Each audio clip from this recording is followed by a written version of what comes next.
Hello my dear students and viewers. I am Puranjay Biswas, Professor and Chairman, Department of English, Dhaka College, affiliated with the University of Dhaka. I welcome you to my today's lecture on Aristotle's Poetics, which is included in Introduction to Grammar selected for the Honours Second Year students. I have designed my lectures in 3 modules. The first module deals with imitation, the second module deals with tragedy, and the third module deals with a comparative study, tragedy, comedy, and epic. Now, before going to my co-lecture, I want to focus on a popular term, the Holy Trinity. The term the Holy Trinity refers to the 3 great philosophers of Greece. And who are they? They are none but Socrates, the wisest man of the world. Then Plato, the most brilliant student of Socrates, and lastly Aristotle, the most meritorious student of Plato. These 3 great philosophers are called the Holy Trinity because we are gifted with these great talented persons. They were scholars, philosophers, and thinkers. They established a strong foundation for Western philosophy, for which they are called the 3 pillars of philosophy or the Holy Trinity in philosophy. My dear students, our main concern is Aristotle and his Poetics. So, at first, let me have a glimpse at Aristotle's biography in short. Aristotle was born in 384 BCE in Stagira, a city of Macedonia.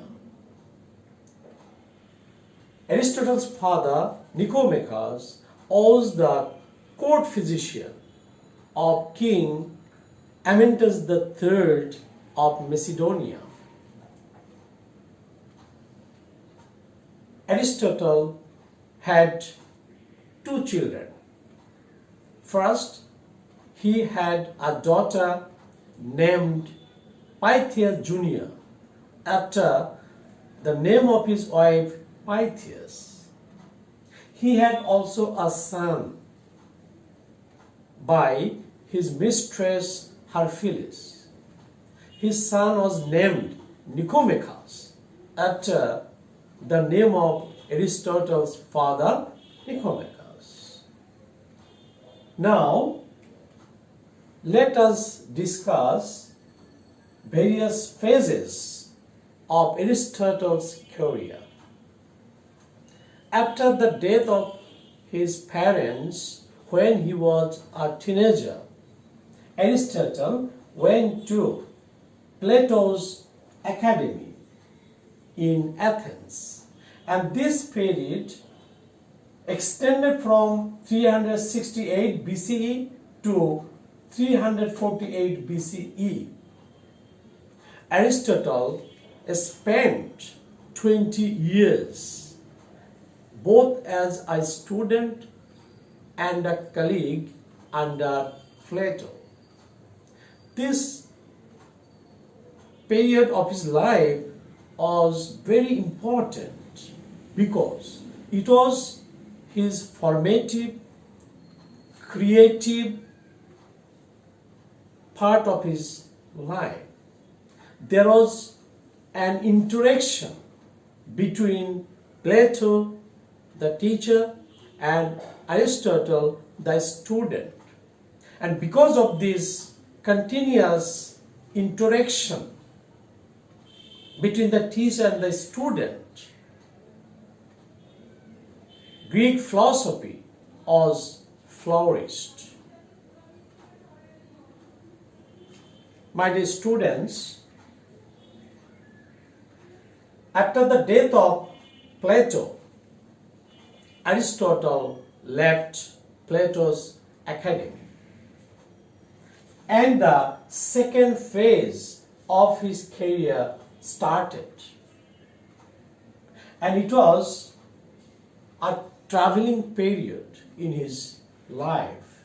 During this phase, he visited some places, some countries, such as Assos, Mytilene, and other places.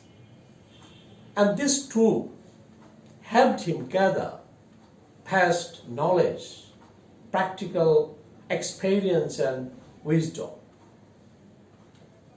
My dear students, after the traveling phase of his life, the third phase began in 342 BCE, when he was summoned by King Philip II of Macedonia to be the tutor of Alexander. So he went to the court of Macedonia and became the teacher and mentor of Alexander. And he had a great role in forming the mind, character, thought of Alexander.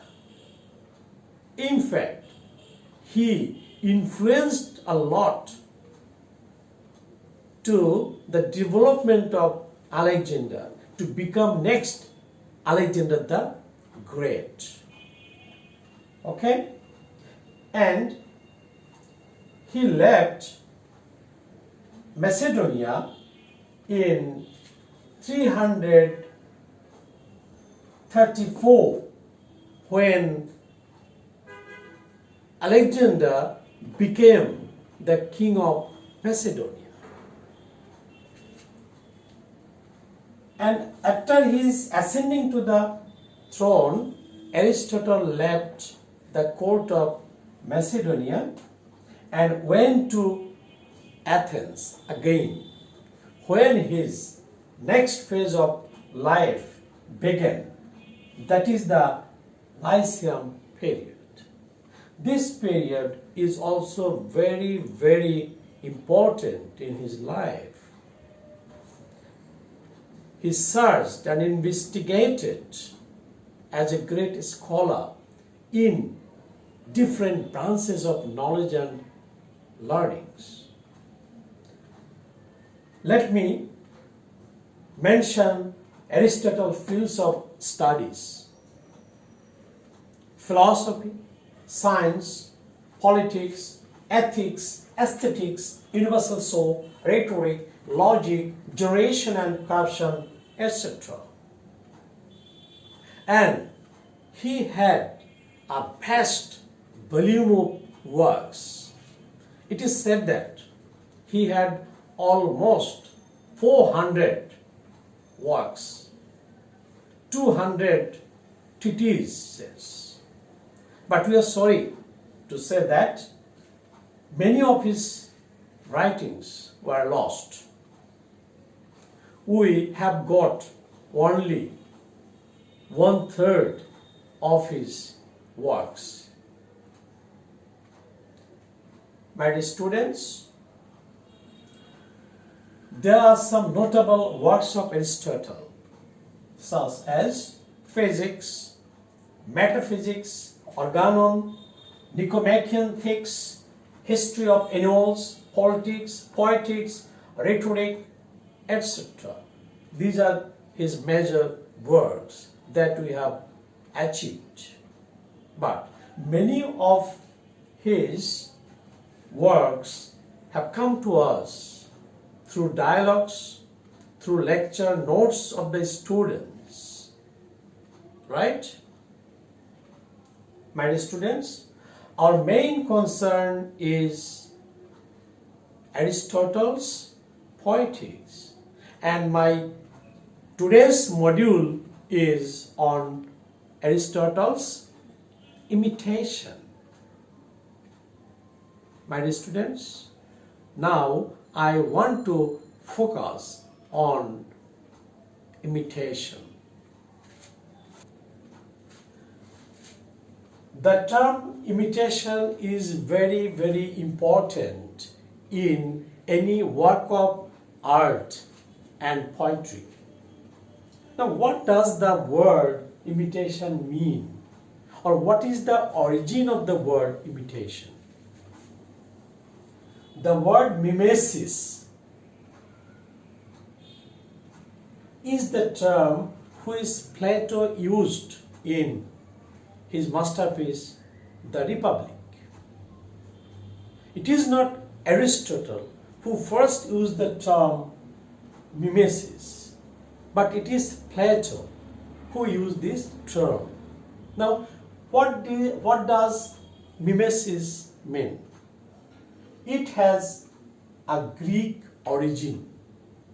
The word mimesis has come from a Greek verb that is mimesthai, which means to copy or to imitate. It has again a Latin origin, that is a Latin verb imitare, and imitare means to copy or to imitate.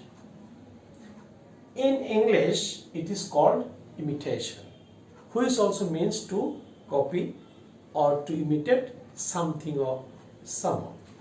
And this is, in fact, literal meaning of the term imitation or mimesis.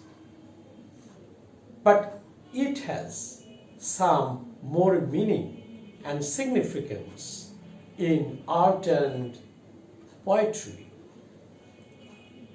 According to Aristotle, any work of art or poetry is an art of imitation. But Aristotle's teacher Plato and Plato's teacher Socrates have different opinions and observations of this term imitation. At first, I want to go to Socrates. What is the concept and observation of Socrates regarding mimesis? Let me quote some important lines from the dialogue of Socrates that we get in Book 2 of the Republic. Plato has preserved this part of dialogue regarding the observation of Socrates about imitation or mimesis. What did he comment? Let me quote. We should not seriously regard poetry as being capable of attaining the truth, and that we who listen to poetry should be on our guard against its seductions, since the poet has no place in our idea of God. And Socrates has used a metaphor of three beds to exemplify his concept of poetry. And what are those three beds? And we can find the mention of this metaphor of three beds in the Republic preserved by Plato. The first bed made by God. one made by God means the Platonic ideal or form. The second bed made by the carpenter in imitation of God's idea. And third bed made by the artist in imitation of the carpenters. By this metaphor of three beds, Socrates wants to mean that the artist's bed is twice removed from the truth or original idea. So, he comes to the conclusion about art or poetry is that any form of art or poetry is irrational, seductive, and avoidable. My dear students, now come to Plato's observation and concept of mimesis that we get in his Republic, Book 2, 3, 10, and Ion. And what is his observation? Let me focus. Please look at the board. First of all, Plato says that arts deal with illusion because art or poetry is an imitation of an imitation. Secondly, arts are twice removed from truth since it is imitation of an imitation. Thirdly, arts create immoral effect. Plato believes in knowledge, wisdom, and morality.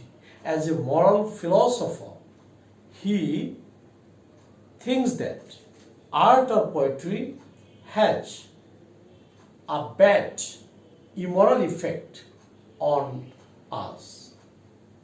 Next, Plato says that poetry is based on falsehood. As it doesn't deal with truth, it must deal with falsehood. Next point, philosophy is superior to poetry. As philosophy deals with truth and poetry deals with falsehood, philosophy is superior to poetry. And then another observation of Plato is that truth of philosophy is more important than the pleasure of poetry. He also adds, a reading of poetry seduces the reader into undesirable emotions. Last of all, he says, poetry appeals to inferior part of the soul and benumbs reason, paralyzing our balanced thought. Plato believes that human soul has three parts, three levels. The first part is our rational part, which deals with our judgment, our capability of judging what is right and what is wrong. And this is our spiritual thought level, highest level, which deals with the branches of philosophy, logic, science, and so on. Then he speaks of another lower part of human soul, which is a spirited part of the soul. And it deals with our emotions, our feelings, our contradictions, and so on. And this part deals with the branches of art and literature, etc. And the lowest part of our soul is our appetitive part, that is concerned with our hunger, our anger, our thirst, all these base emotions. Now, Plato says that poetry or art deals with our lower part of soul, that is irrational. So, he thinks that poetry appeals to inferior part of the soul and benumbs our reason. Then he comes to this conclusion that poetry should be opposed and poets should be banished from the ideal state or the commonwealth. So it is the suggestion of Plato to reject poetry and banish the poets, because the poets have little role in building an ideal state or commonwealth. But at the same time, we can interpret Plato's observation in some positive aspects. Critics like Sidney comment that Plato in fact was not against poetry and art, or rather he was a patron, in this sense that Plato in fact makes bitter criticism of poetry, not poetry, but the abuses of poetry. And criticizing the abuses of poetry, in fact, Plato wants to reform poetry. So, he was also a patron of poetry. In fact, he makes this criticism against poetry from political and social, moral point of view. My dear students and viewers, now come to our main focus, that is Aristotle and his famous work, the Poetics or De Poetica. What is the Poetics? The Poetics is regarded as the most antique, most scientific, and most recognized literary critic in favor of poetry ever written by any critic. In fact, Aristotle has given answer to Plato's criticism of poetry that he makes in the Republic. So Plato writes against poetry in the Republic and Ion, and Aristotle writes in favor of poetry.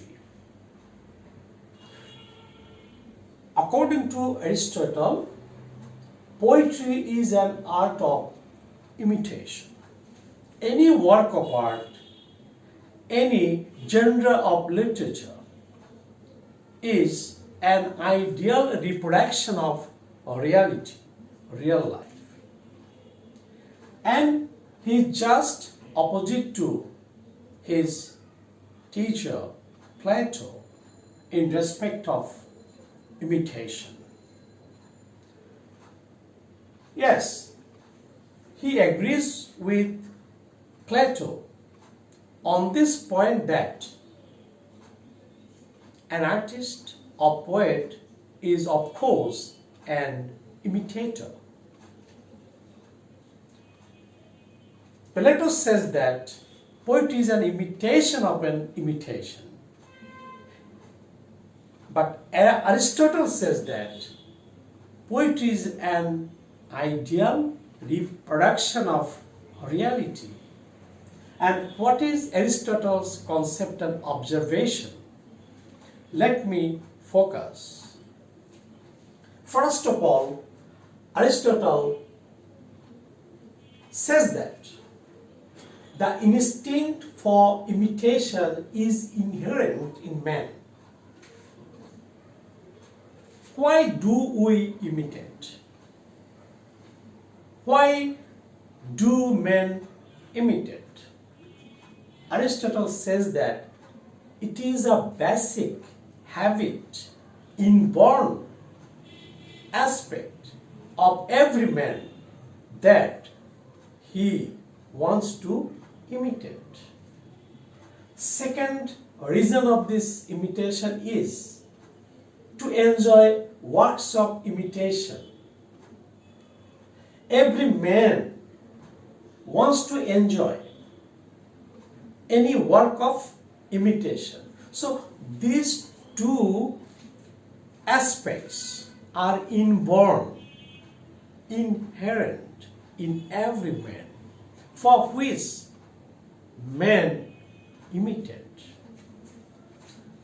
Thirdly, Aristotle says that a poet or artist imitates, number one, things as they were or are. Secondly, things as they are said or thought to be. Number three, things as they ought to be. An artist or poet imitates either of these three things.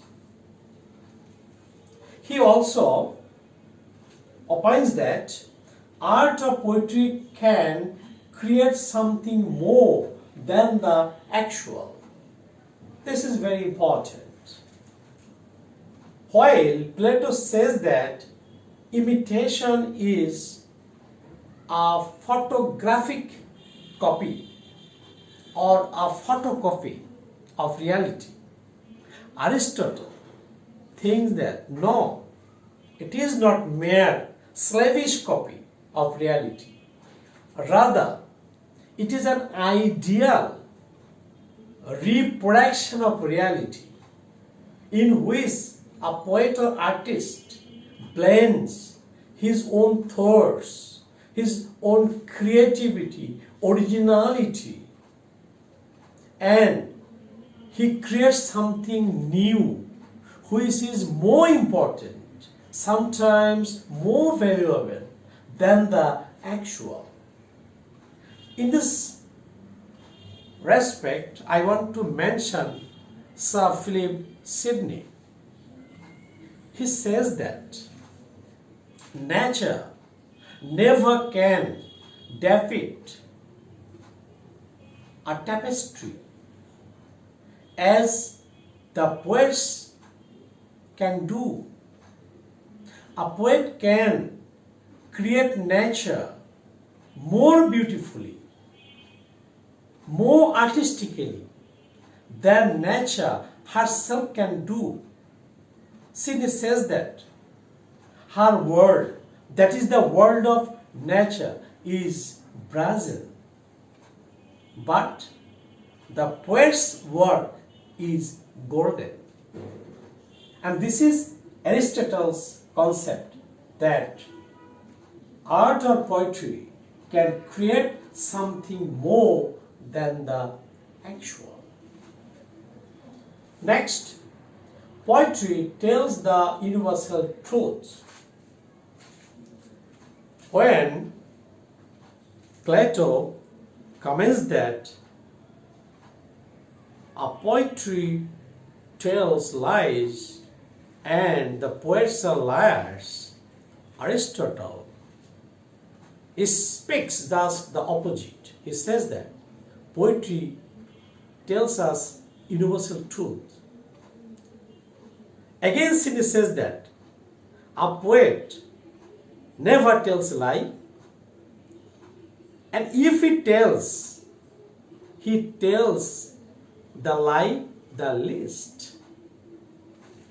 Okay?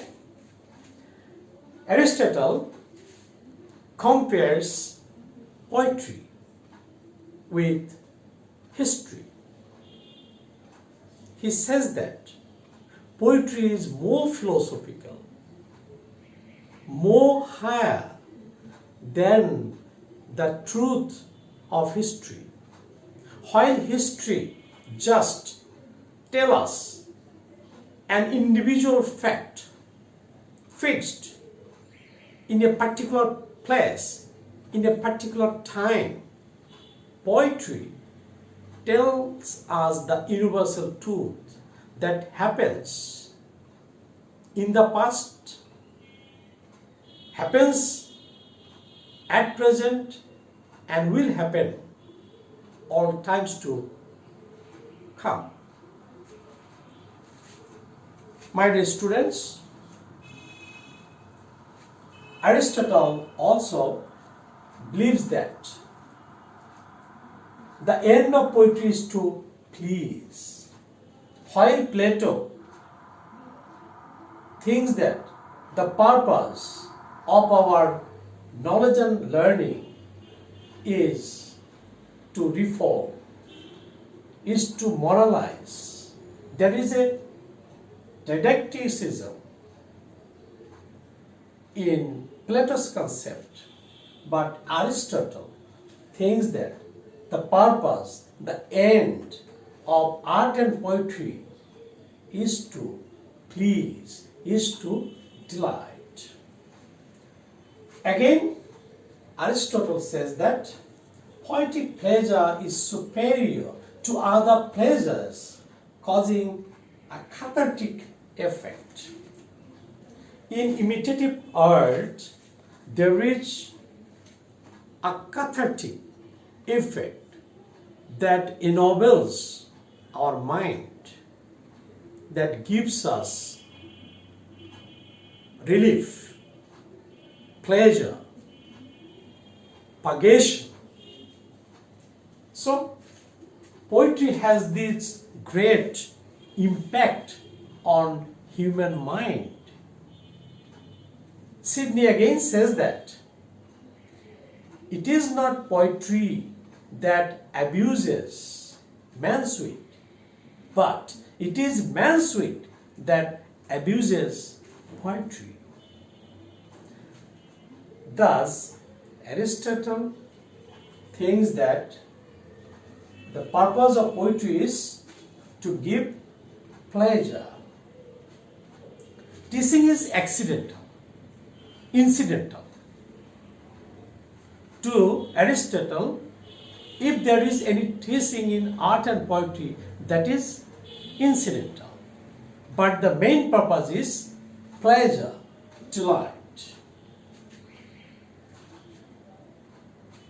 Aristotle also classifies imitation in three kinds. And what are those? First, the objects of imitation. Second, the media of imitation. And third, the manner of imitation. And these are the types of imitations through which we can differentiate one kind of art or poetry from the another. My dear students, by this I want to mean that poetics deals with imitation as a basic principle. And this is very important in all arts of art and literature. And today I have given you a concept about Socrates on imitation, then Plato's concept on observations of imitation, and finally Aristotle's concept and observations of imitation. Now, which concept we can accept? My dear students, we accept Aristotle's concept of imitation. Almost all the scholars, thinkers, writers, even of the modern age and postmodern age, in one way or another, agree with Aristotle's concept of imitation. And Aristotle has a great influence on literature and art from generation to generation. My dear students, you go to enjoy movie, that is an art of imitation. You went to enjoy a play, that is also an imitation. If you want to enjoy a poem, that is also an art of imitation. If you want to appreciate Mona Lisa of Da Vinci, that is also an art of imitation. So, still now we imitate and imitate. From our birth until our death, we imitate and imitate.